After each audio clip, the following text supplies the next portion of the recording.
Yeah, absolutely. I mean, Ford said that, I think, out of frustration, right? Saying this is as much as we can do without injuring the case for more investment in the company going forward. The union seems to think that Ford could actually have done more. And yeah, there were no additional strikes today, but they struck on Wednesday one of Ford's most profitable plants in the world with like $25 billion of revenue out of Kentucky. Let's talk to new energy finance reporter Cory Cantor about this, as well as Bloomberg News reporter Gabrielle Coppola. And Gabby, let's just start with you and what we learned today. It's not going to be like a Friday thing anymore on Facebook Live. They're just going to randomly strike when the UAW just randomly strike whenever they feel they're not making enough progress.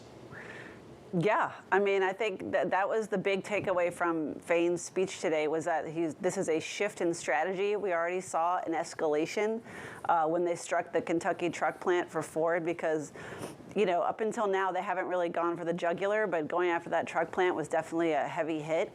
And I think now, yeah, because Fain said he feels like the companies, once you get used to this rhythm of, okay, we have till Friday to give them something, they feel like their companies were slow walking the talks. That's how the union feels. So he decided to shake it up.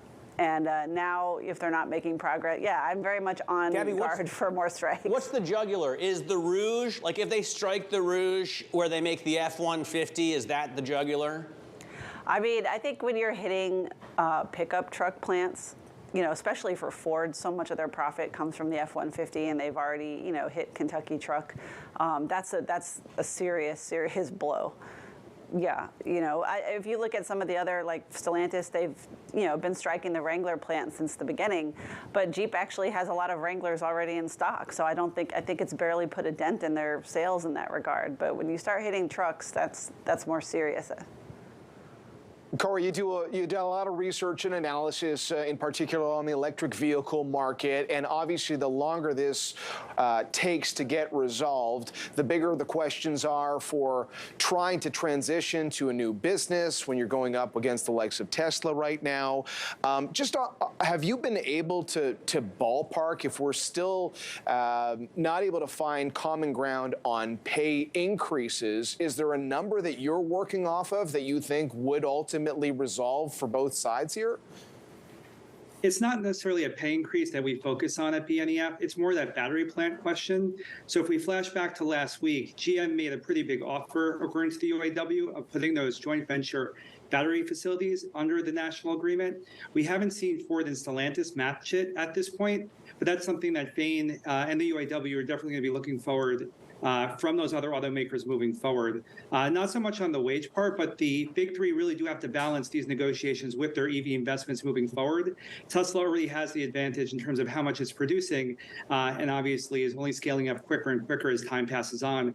When it comes to Ford, Stellantis, and GM, they're really only doing a small portion, about 18% of electric vehicle sales in the first half of this year. They're falling behind, and it's not just Tesla. I mean, we've seen Mercedes, for example, increasing their EV share from last year. So it's getting more competitive, not less. Cory, the concern for the union is that EVs require fewer workers to put together. Have you researched that? Have you looked into it? Because Mary Barra seems to think they're going to need the same amount of workers for EVs in the future that they need now for ICE engines. Like, is Tesla doing it with fewer people? Does it really require fewer workers on the assembly line?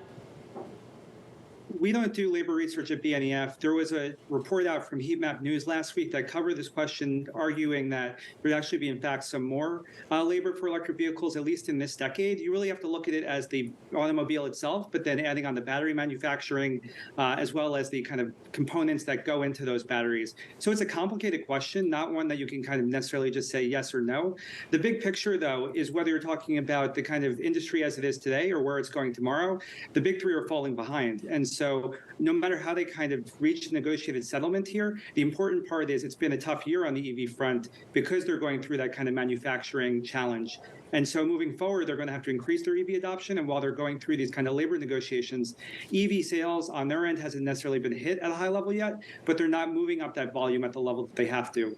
That's why the GM kind of move last week was pretty interesting, even though their sales of Ultium battery-related electric vehicles this year has been quite low compared to their sales of the Chevy Bolt and Bolt EUV.